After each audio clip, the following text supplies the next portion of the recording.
Imaginez la scène. Un lundi matin, au bureau. La routine est bien huilée, ça fait 15 ans que ça dure. Et puis, d'un coup, sans prévenir, une petite fenêtre s'ouvre sur l'écran. Et là, tout bascule. C'est l'histoire d'Hervé Malbert et de son assistante, pour le moins inattendue. Allez, on plonge dedans. Voilà, c'est ce message qui s'affiche sur l'écran d'Hervé.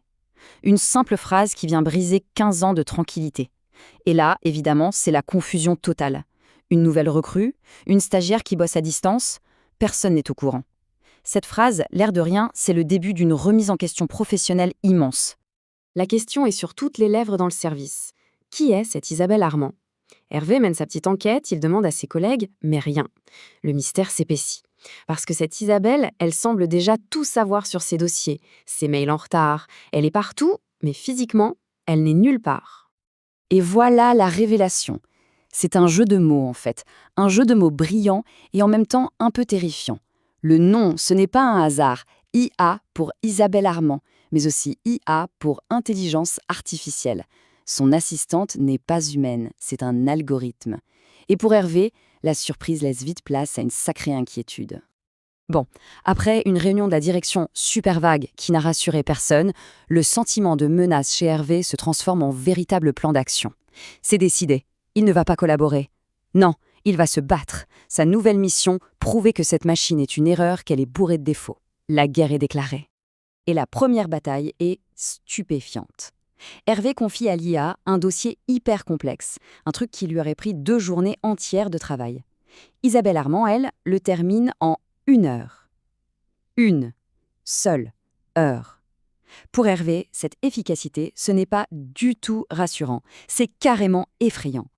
Cette question, qu'Hervé murmure seul devant son écran, c'est vraiment le cœur du problème. Ce n'est plus une histoire de productivité là, ça devient existentiel. Sa valeur, son expérience accumulée, tout semble ne plus rien valoir. Et cette peur, eh bien, elle devient le moteur de sa croisade. Il va les trouver, ces failles, coûte que coûte. Et il en trouve, bien sûr. Hervé se transforme en inspecteur des travaux finis. Il crée même un fichier Excel pour tout cataloguer. Un manque de nuances dans un rapport? Allez, gravité moyenne. Une confusion entre 2 filiales? Ça, c'est élevé. Mais ignorer la détresse d'une cliente? Ah, ça, c'est une erreur critique. Il les tient, ces preuves. Alors, armé de son fameux fichier Excel, rempli de ce qu'il pense être des preuves irréfutables de l'échec de cette IA, Hervé débarque dans le bureau de son manager, Patrick Durand. Il est confiant, presque soulagé. Il se dit « ça y est, on va m'écouter et tout va redevenir comme avant ». Sauf que la confrontation ne se passe pas du tout comme prévu. À son argumentaire passionné, rempli d'exemples concrets, son manager oppose une seule chose, des chiffres. Et là, c'est le choc. L'émotion d'Hervé vient de se heurter à un mur de données froides, implacable.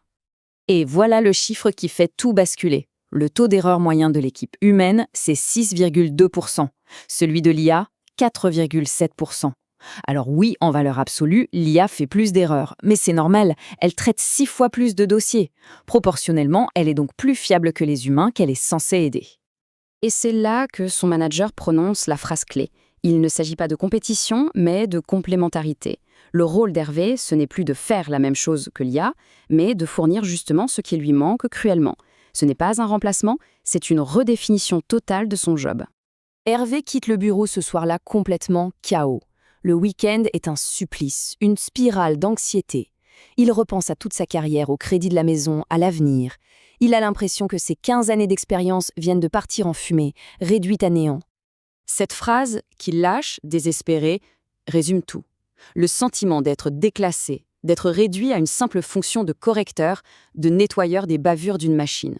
C'est vraiment le fond du trou. Et puis, dans la nuit de dimanche à lundi, une idée commence à germer. Une phrase de son manager lui revient. On a mal expliqué à l'IA ce qu'elle devait faire. Et là, il réalise un truc essentiel. L'IA n'est pas stupide. En fait, c'est comme une stagiaire. Une stagiaire ultra rapide, certes, mais totalement brute, qu'on a jetée dans le grand bain sans la moindre formation. Le lundi matin, Hervé arrive au bureau avec une toute nouvelle énergie, une nouvelle perspective. Sa mission, ce n'est plus de chercher les failles pour dire « Ah, vous voyez, elle est nulle ?» Non. Sa mission, c'est de corriger ses failles en devenant son prof. Il ne va plus la combattre, il va l'éduquer. Ils mettent alors en place une méthode. Au lieu de juste noter une erreur dans son coin, ils se demandent « Ok, comment je peux lui apprendre à ne plus la faire ?» Ils se mettent à créer des guides, des procédures, et surtout, il compile ses meilleurs dossiers, ceux dont il est le plus fier, et il les donne en exemple à l'IA. Il passe de critique à mentor.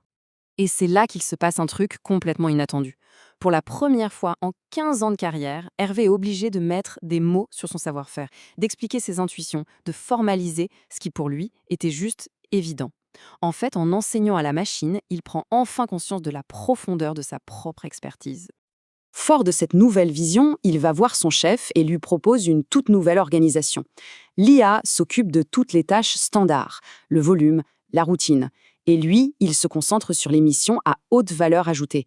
La stratégie, la relation avec les clients difficiles et bien sûr la supervision et la formation continue de l'IA.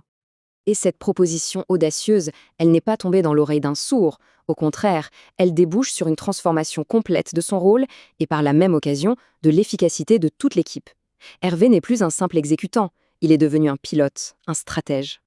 La validation vient de son manager lui-même. Et cette phrase, c'est la reconnaissance ultime.